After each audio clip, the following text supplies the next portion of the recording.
Hey everybody, we're the Good Doctors of Abbey Research. I'm Dr. Erin. I'm Dr. Kristen.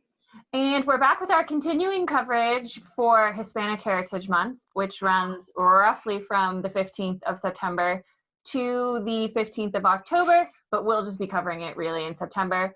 And last week we talked about Real Women Have Curves, which is a wonderful movie. This week we're on to the comedy documentaries. Special. It's a comedy special. Because I think it was a Broadway. It was like a Broadway play that then he toured around. So we were talking about John Leguizamo's Latin History for Morons, which is available on Netflix. And yes, it is good for what it is meant to be. It is also very John Leguizamo. Which, if you don't know his work, outside of perhaps his role as Mercutio in the Baz Luhrmann classic Romeo and Juliet. So good.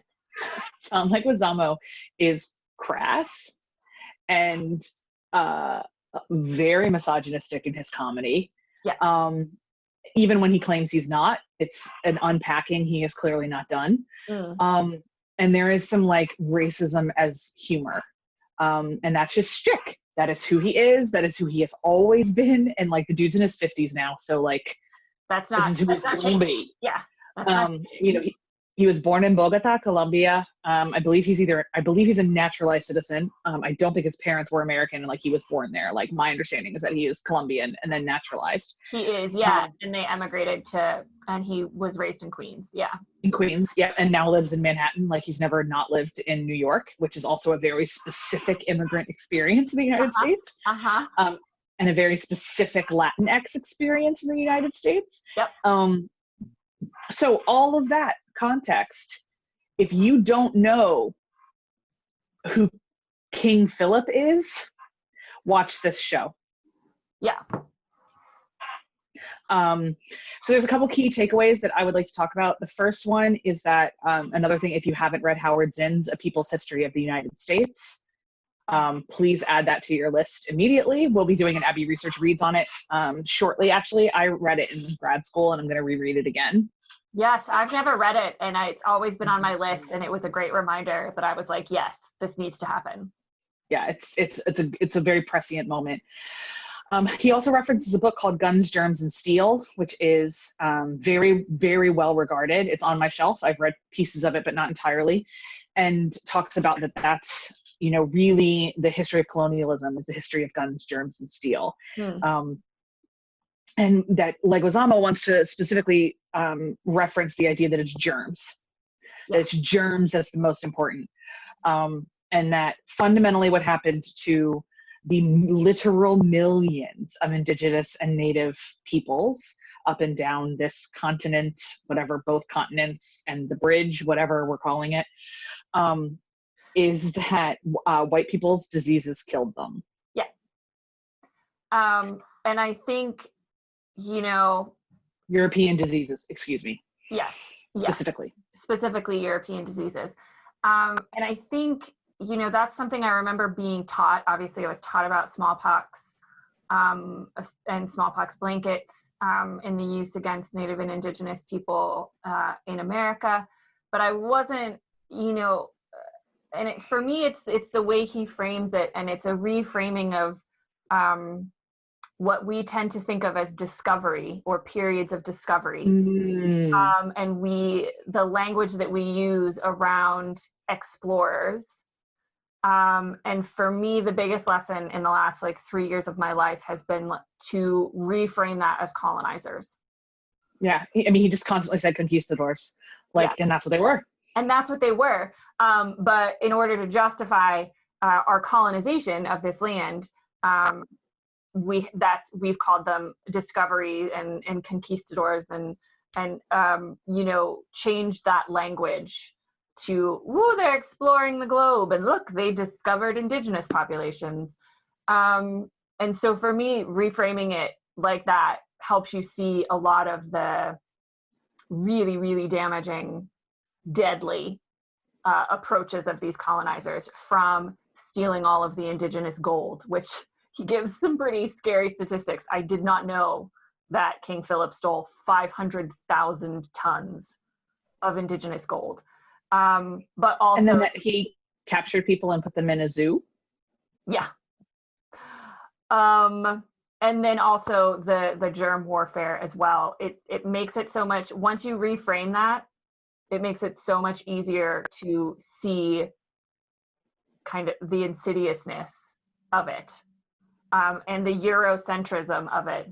We are the civilized, these are the uncivilized people. And for that value alone, I thought it was so important to just be a voice that he is saying, like, we invented all of these things. We created all, we had civilization, we had technology, we had science and healthcare and all of this. But it was the Eurocentric, ethnocentric perspective that, and germs that killed us all. Well, not all. And I think he brings up a really interesting intersectional perspective as well, because he talks about his DNA that, like, you know, most Latinx people are about like an actual genetic hodgepodge, yeah, because of the various tribes and then the colonizers that, you know, as far as we, you know, some of the relationships may have been consensual, but certainly most of them weren't. And so, you know, whole swaths of people are descendants of rapists, and like, what does that kind of look like? And he very much brings up that a lot of the workers on a lot of the European excursions were the criminals. Like, Columbus didn't take like the cream of the crop.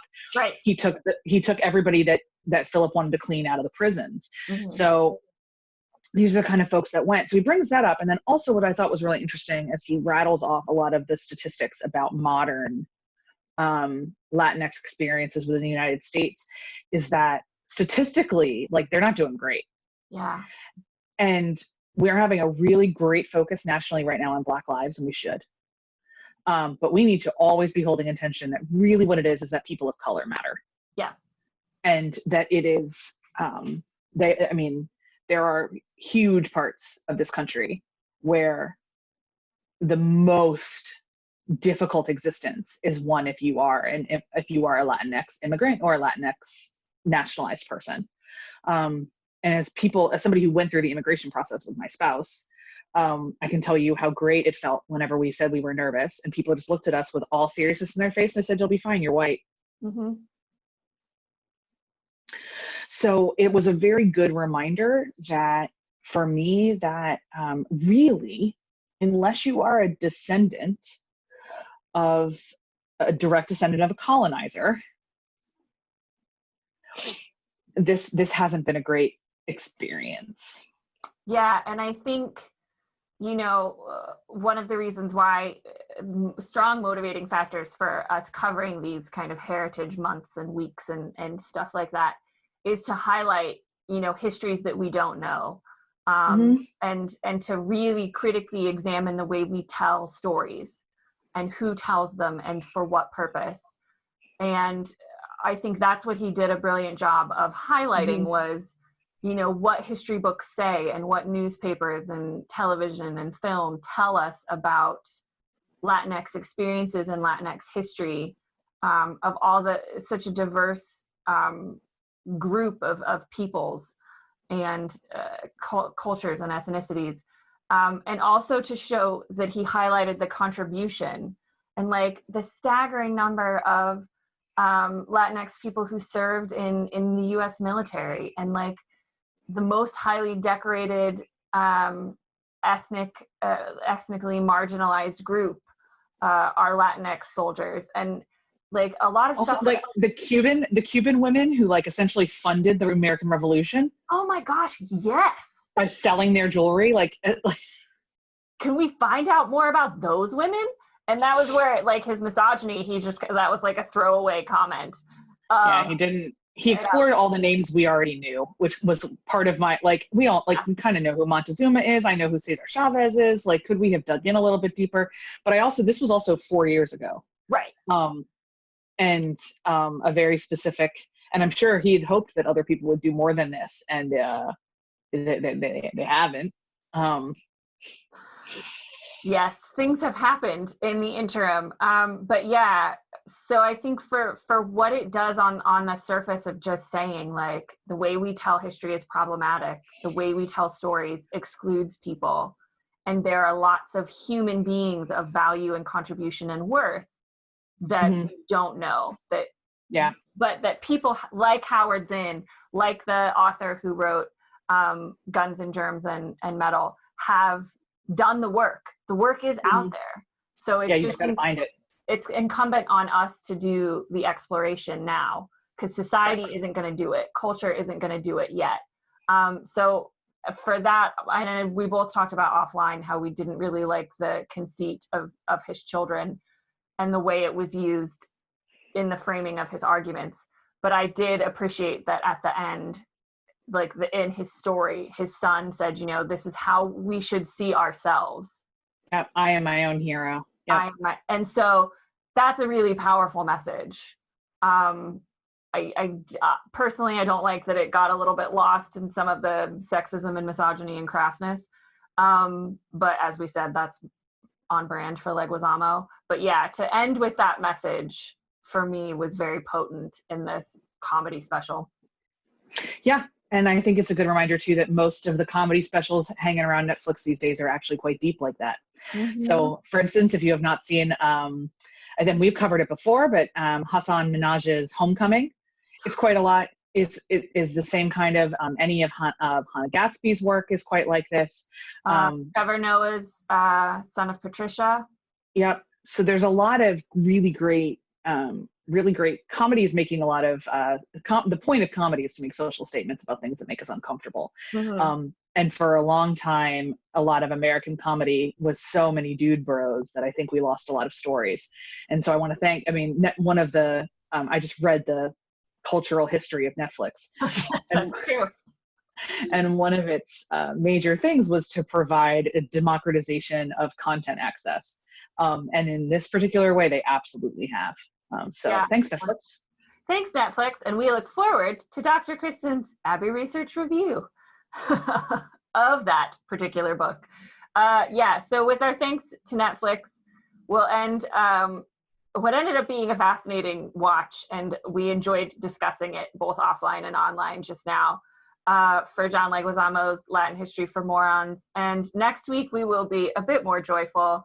We're going to be looking at the Disney Pixar film Coco, which is awesome. Or we'll be sobbing all over ourselves if any of our friends' reactions are to be trusted. So is it sad? It's a bit sad, sweetheart. Yeah. Oh no. Okay, well maybe we won't be relishing. It looks so colorful. I thought it was joyful. It's about the Day of the Dead. Oh, rats. And ancestors. Oh, okay. So maybe it'll be a bit more subdued next week, but either way, we'll see you for Coco.